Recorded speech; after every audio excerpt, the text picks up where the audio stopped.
Well, hey everybody, I'm Jan Erickson from Stepping Aside, and welcome to As Above, So Below, a rune and tarot divination for Monday, the 28th day of, or not the 28th, the 29th day, excuse me, of August 2022. Well, let's see, I think I even put the wrong date on the video file name, so I'm going to fix that. It's actually the 29th. I think I did the right thing there, though. Okay, well, we went to see the grandkids this weekend, so I'm still recovering from that, from the drive over and the drive back. But I hope you all had a good weekend. It's going to be in the 90s again this week here, so we're not out of that yet. My husband and I were just talking about, wouldn't it be nice if it were 75? Just 75. Because even that's too warm. So, but everything's growing really well, and I've got to pick more beans today, and I think the corn's going to be ready pretty soon, and so a little bit late in the season, but everything's, I guess, about 3 weeks to a month behind, so because of our spring and everything. I don't know.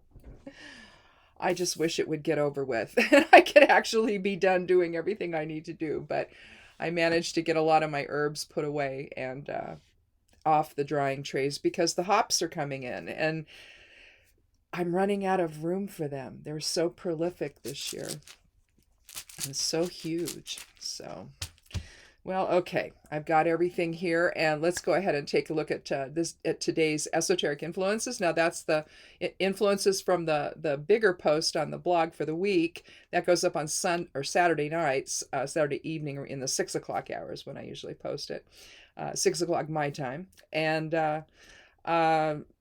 you can go over to the blog and look at the whole thing there if you want to. The web address there is imsteppingaside.com. If you forget, just click on show more and scroll down past the description of what I'm doing here, and you'll see some links, and there's one there to the blog. So I'd love you to check it out, and I've been doing that one since I think 2012. So gosh, I guess I'm in my 10th year of it. So I'm pretty happy with it. And I hope you'll like it. So go over there and check it out. And there's other things that go up on Saturday night as well. The ascendant rays, nodes, and aspects influencing the coming week, that goes up. And also the daily correspondences for work and magic, they're also up on the blog as well. So check all that out if you would. I'd love you to do that. And let's take a look at today's influences for Monday. So 29 gives us an 11, and we reduce that to 11. So it gives us a master 11 numerology for today. And anytime you look at the master numbers, those are more soul empowered numbers, basically. And so an 11 would be awakening and enlightenment and spirituality and all of that, generosity. 22 is the cosmic builder, so that's profound soul level change. 33 is Christ consciousness. So you get the idea that there's a little more soul impact to those numbers when you have them in a given day. Ansus is the Elder Futhark rune for today from the esoteric influences. That means spirit communication, basically. So again, another higher self-oriented esoteric influence. Albus is the Geomancy rune for today. And so there you're looking at wisdom, the sage, clarity, if you will. So again, another higher self aspect to the esoteric influences for the geomancy side of things, the below side of things. The moon's in Virgo until it shifted to Libra at 2:45 a.m. this morning. So a little more balance, a little more focus on beauty and communication and relationships and all of that. So remaining balanced today is important, especially if stress is a factor. Otherwise, your well-being may be impacted and you may need to take additional steps to protect your health. With today's Master 11 numerology and its focus on awakening and enlightenment, along with the higher wisdom of both Ansus and Albus, the space is created is the space is created to view your experiences from a spiritual perspective today. You'll likely need to remain patient to stay on track should challenges arise. Realize that you have the integrity and will to say no to adding anything more to your plate. You can say no, it's fine. And if you need some solitude, by all means, take the time you need to regain your balance today. So let's just set these off to the side over here. Sometimes, and of late, sometimes the Elder Futhark rune will be the one I draw for the reading, or maybe it's the Geomancy rune that's the same. So sometimes we get an alignment with the esoteric influences and the reading itself, which is kind of interesting. So I'll leave this up just in case I can, draw anything about what we do here for the reading to that. Sometimes, it really seems to give some additional information to things. Here we have Thurazaz. Thurazaz is Thor's rune. Thurazaz is an interesting rune. It's basically, when you think about it means the thorn, basically. It's Thor's hammer. Defense as a means of protection. Defense as a means of response as well. So in a sense, it can mean what really opposes you. So there could be some opposition with this energy. It also means giants. It also means chaos. Thor was allegedly a giant, a very big guy. But you can see here it's comprised by Isa and by Kenaz turned inward or reversed. And so Kenaz is, we'll start with Isa. Isa is a Norn rune of the static realm or the present moment. And so you can think of it in terms of alignment in higher self, the axis that comes into your physical awareness, your ego awareness from spirit, from higher self. It provides that sort of energetic axis, not access, but axis, AXIS, if you're looking at these axes like that. So that's what I'm talking about. And then Kenaz turned inward. Kenaz is the torch or the light of spirit. So the light of spirit in enlightening you and elevating you and transforming your awareness so that you can see things from a higher perspective. But basically it's also about new beginnings, breaking through to something that's very useful in weather magic. You can break up clouds reportedly with it. I've done that, and either it was a coincidence or it wasn't. I'll leave that to you to decide. I know what I think, though. I just know that it was very, very cloudy, and I'm out there chanting Thurazaz in a spell, and it's like suddenly they're breaking apart. I had to go somewhere, and it was, I mean, I could get out of my driveway. There was snow on the ground, and I could get out of the driveway. So I just wanted to make sure that I wasn't going to have any additional issues, that day. I didn't need it, and so I'm out there going, there's that. And I'm watching the clouds dissipate, and I'm like, cool. So anyway, so I know what I think happened, but, I'll leave that to you to decide. It was just a coincidence, maybe a strong wind blew. But again, when you think about Thor, at least from the movies, you see him spinning around his hammer, and lots of interesting things happen when that happens, right? So let's see what we have today. Oh, okay, we have Puella or Puea for the Geomancy rune. Now, again, the issue with Thurazaz, it can mean a lack of impulse control. That's poor, the little boy side of things.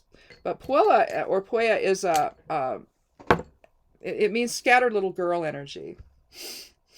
Its complement, or poor, is scattered little boy energy. And so it's not something that, it's like my granddaughter who's here, there, and everywhere, and she's curious about everything under the sun, has questions about everything. Well, she's 5. She starts kindergarten tomorrow, which is going to be very cool for her. She's extremely excited. But poor is, or rather Puella is, you're kind of flighty. You're kind of, I was a Puella growing up. I was everywhere. I wanted to know everything, and I was, and again, I was curious about everything. I needed to know what about that, and not just. I mean, there was a level of superficiality where I could flip from one thing to the other, but that's kind of what this is. It's not a negative rune at all. It's just where you just get excited about stuff, and I suppose that when you can't stay focused, if you're looking at with Thurisaz what opposes you, then you could think, well, that type of scattered focus is not going to serve you well today. And again, with the esoteric influences, we talked about remaining balanced, especially if things are stressful. And so again, if your response to stress is to get all, a little freaky, well, obviously that's not going to help you stay focused today. So it's not a bad thing or anything. It's just you just maybe need to take a few breaths for, remember to breathe and to try to stay as calm as possible and to not focus on so many things at once. And maybe that's just that's what's opposing you today. We'll say a little lack of impulse control.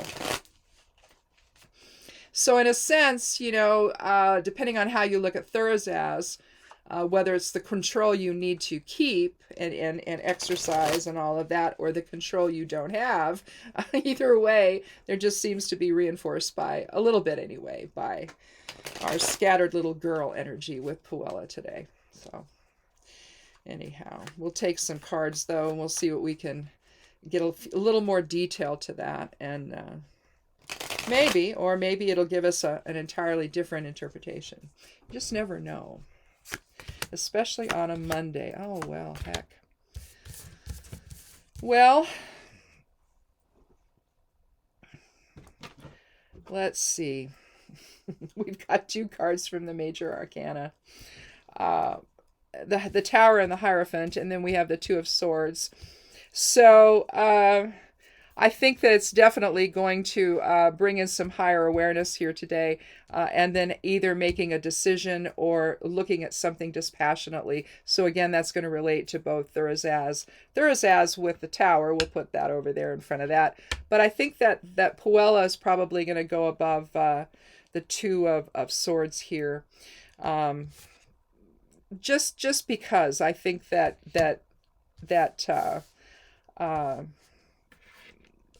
not allowing yourself to be scattered and to think about something dispassionately. You're not bringing in a whole bunch of emotion to the situation, thinking more rationally, not really having any preconceived notions come in and help you make the decision that you need to make or how you want to see something.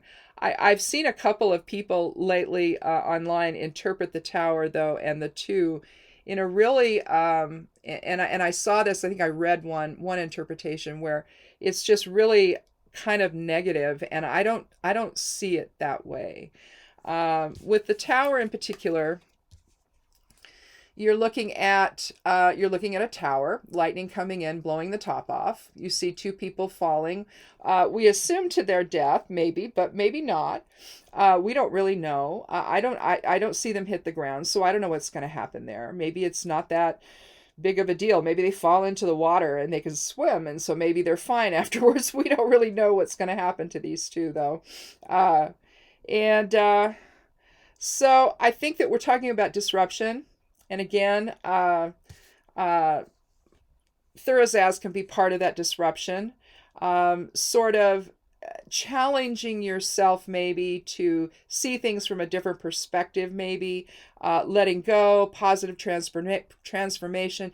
But the idea is that it's change that is catalytic in nature, that is something that is a bit explosive. So it's in a sense on this 11 numerology day, maybe there's a spiritual transformation or awakening that gets you out of some kind of perception that's really not serving you.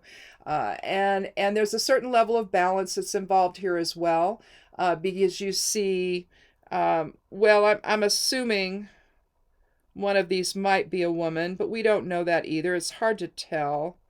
Let me look at them upside down here. Yeah, the one in this one here might be a woman. Hard to say, but it could be a shakeup of the masculine and feminine polarity within. How you assert yourself, maybe. Something comes into your awareness here that sort of makes you reconsider everything. Maybe it's just been how you've been interacting with others, maybe has been a little too aggressive, maybe. There could be something like that and that's what I mean by the rebalancing of masculine and feminine polarity. Masculine side of self would be projective, and feminine side would be the receptive side of self. So shaking all of that up, but that's the whole point. And that's also the whole point of, well, not the whole point, but a bigger part of the rune Thurisaz, where things are, maybe there's you thought a certain way, and now all of a sudden you absolutely know. You have this massive realization, massive level of awakening, especially with the 11 numerology today, and it just sort of blows the lid off of everything, right? Blows the lid. Something catalytic comes in, higher awareness comes in and says, you know what, you thoroughly know that's not right. You're on the wrong track with that, and you make that awareness, and it's powerful because it seems to have the ripple effect. It seems to resonate throughout everything you think maybe today. And here we have card 5 of the major arcana. So a 5 numerology there. We have the Hierophant. Now here you have a series of 3s. And I'll show you. You have 3 crosses here. You have points 1, 2, 3. You have 3 levels to the crown. You have three whatever they call those on the scepter. You have 3. You have 2 fingers and the thumb here raised up. You also have the same type of 3 points here and 3 points here with the monks. Here you have the crossed keys, which is knowledge and tradition. And he sits between the 2 pillars of Solomon, possibly. Although you see that in the High Priestess, in the Rider-Waite, and one is black, one is white. And it's I hope I pronounce this right. I may not be, but Boaz and Yakim, and those are the pillars of Solomon, and you go through that portal into higher awareness, basically. Or he commands demons to come out to build his tower or build the temple for him. So either that, either way. Solomon was not just a rabbi. He wasn't just a king. He was a magician as well. So he communed with other interdimensional beings all of the time. So some say that the 2 pillars represent that portal where he does that, and that interaction takes place.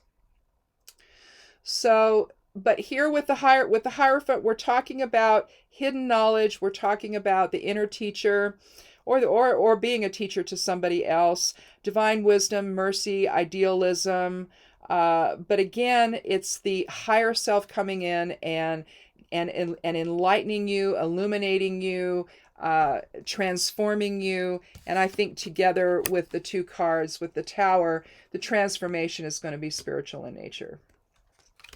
So something about spiritual awareness is going to come in, and using that, then we see the maiden moon above there.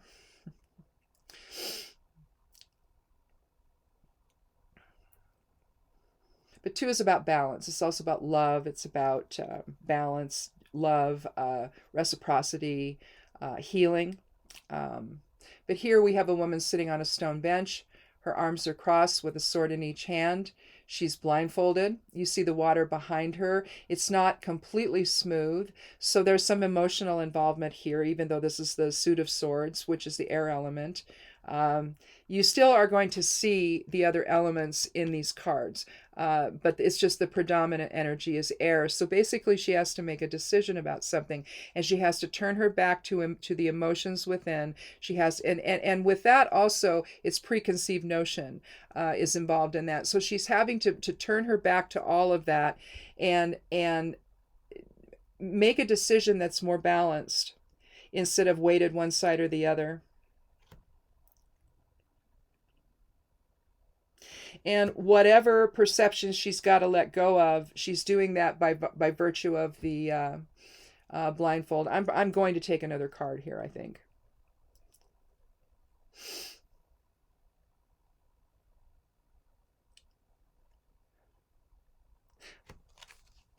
There's something though about the moon and its newest it's newer, you know, there's a sense of newness there where nothing is completely illuminated, nothing is completely it's not, in other words, it's not full, and so you don't have the full light of the moon illuminating your emotions and illuminating your awareness and all of that.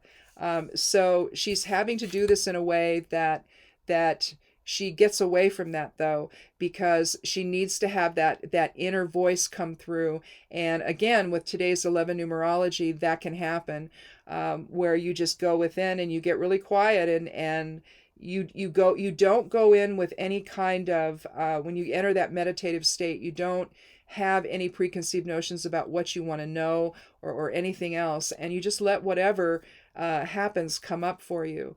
And 9 times out of 10, you know, you can whatever you come up with can apply to whatever issues you're dealing with.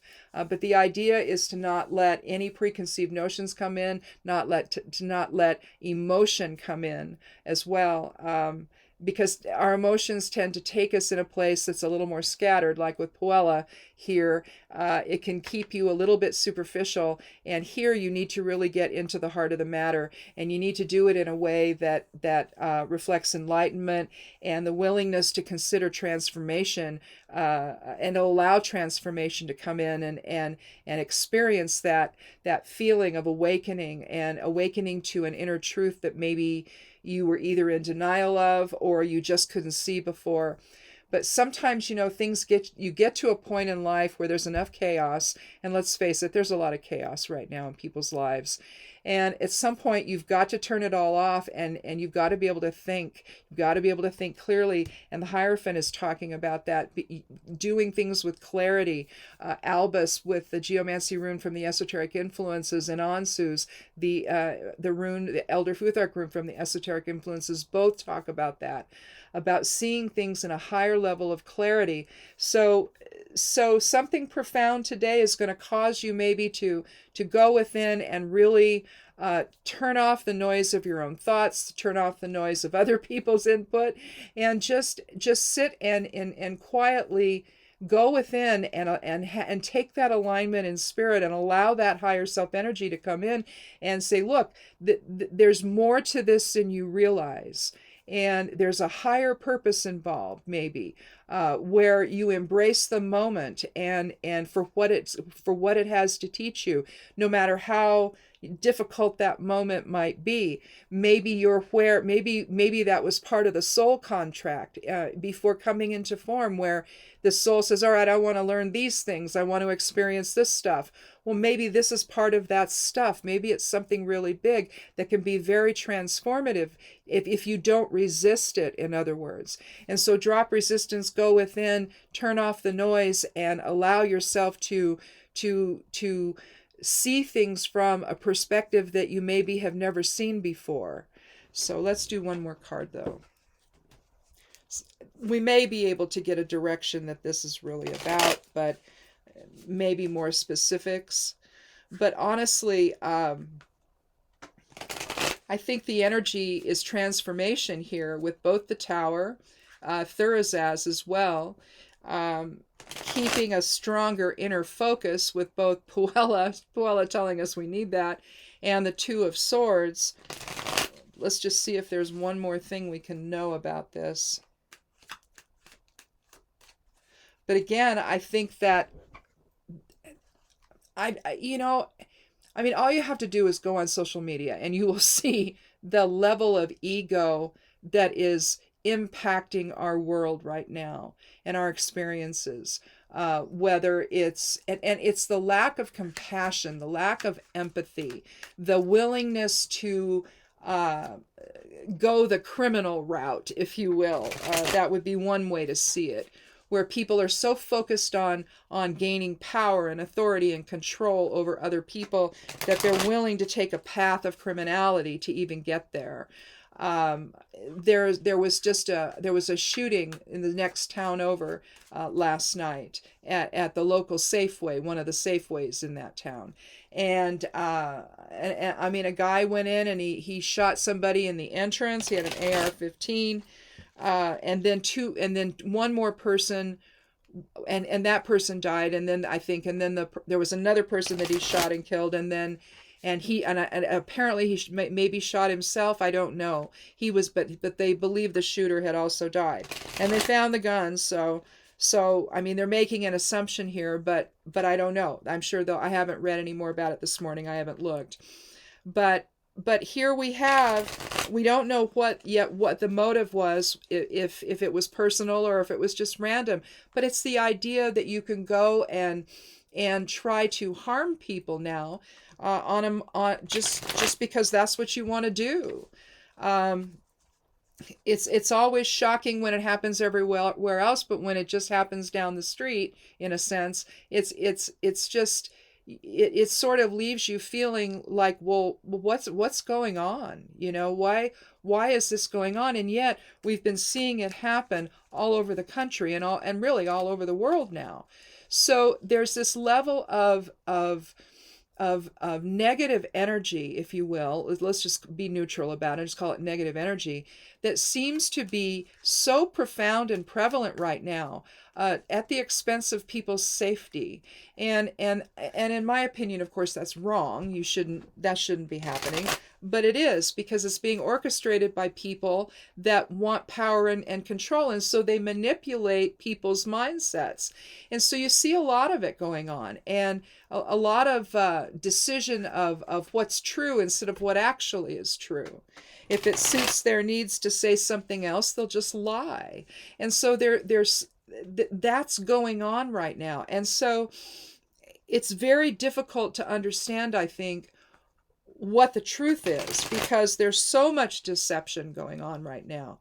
It's hard to wade through it all. So it's almost like you need some kind of catalytic experience that the tower brings, to blow the lid off of your how you see things, and to allow then spirit to come in, or higher self to come in and say, look, there's more to this than you realize.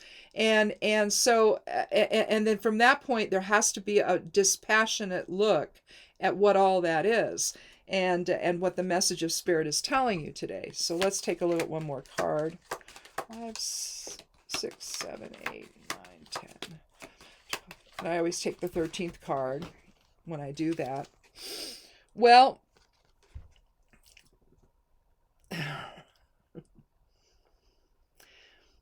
this is an interesting card. If you'll notice, nobody is actually striking anybody else.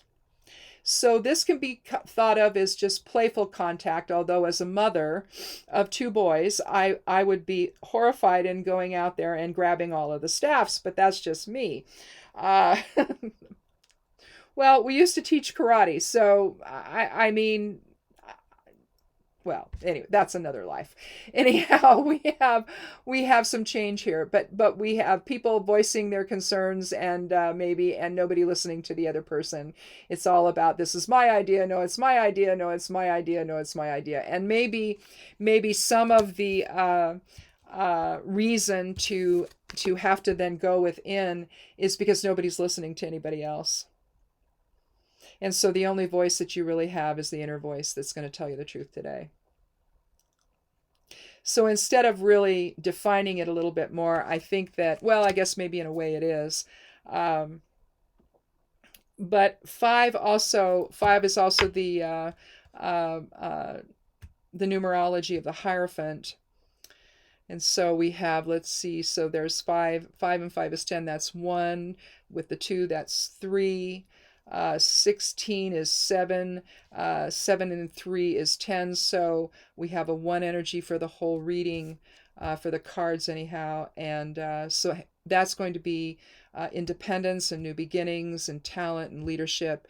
But again, if it's leadership, I think that it's the leader within, maybe, and allowing that to be governed by the higher self. I mean, realistically, we are souls inhabiting these bodies for however long, and how many other places we are, having these tangible experiences in whatever form we're in, and because somewhere else you might be in a different type of energetic body than you are in the one you have here.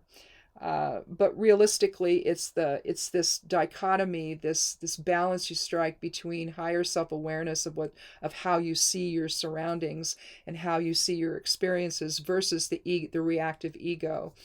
I think that the reactive ego, that energy is very strong right now in the world, and I think that especially with the five, although nobody's hitting one another, it doesn't mean it can't happen.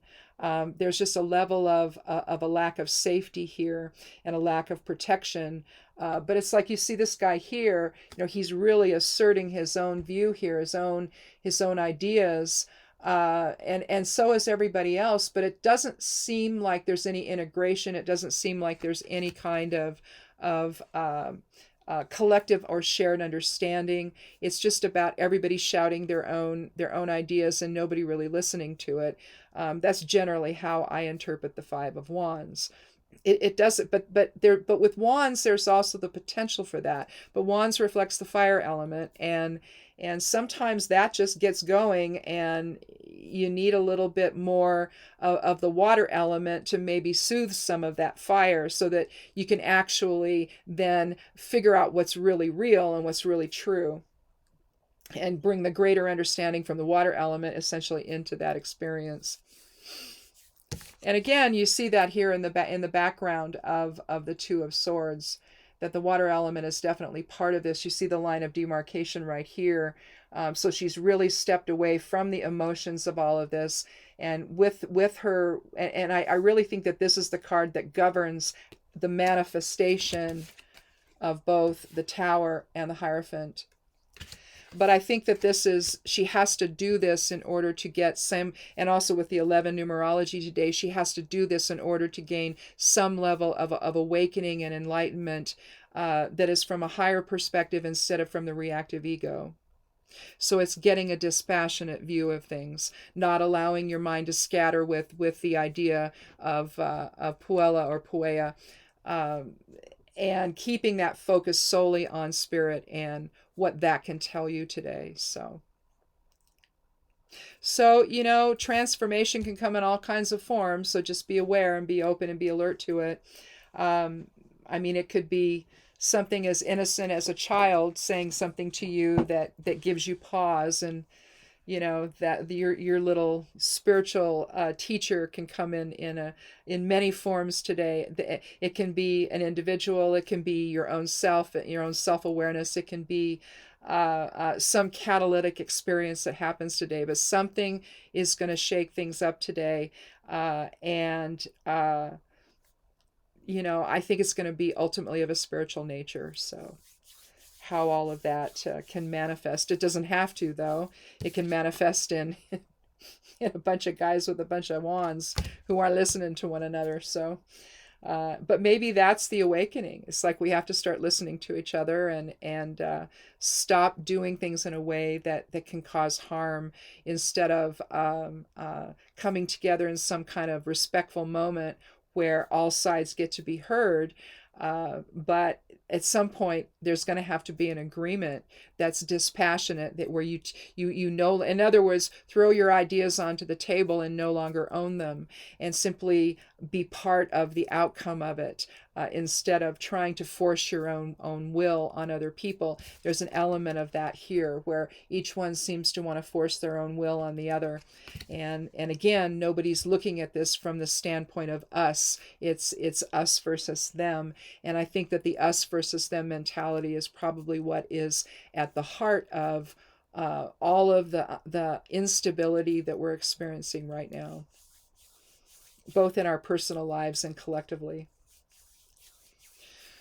So I guess that's it. We ran a little long for a Monday. I looked at the time. I'm like, oh my God, 31 minutes. How'd I get there?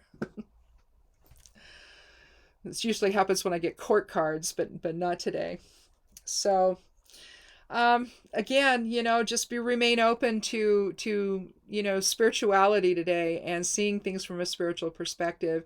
It might not suit your ego, but I urge you to do it anyway. You'll find that you feel a whole lot better in the long run if you do that. So anyhow, thanks for watching, and again, check out the blog over there at imsteppingaside.com. The blog's called Stepping Aside, and you might find some things that interest you over there. I post this video over there on the side panel, plus there's a video page that I update with the new video all the time, and another version of it goes out over on Patreon. I do a write-up over there of the reading itself, and so if you support me over there, thank you very much. And I guess that's it. Come back on Thursday for another edition of As Above, So Below. Be good to yourself, be good to one another, and blessed be.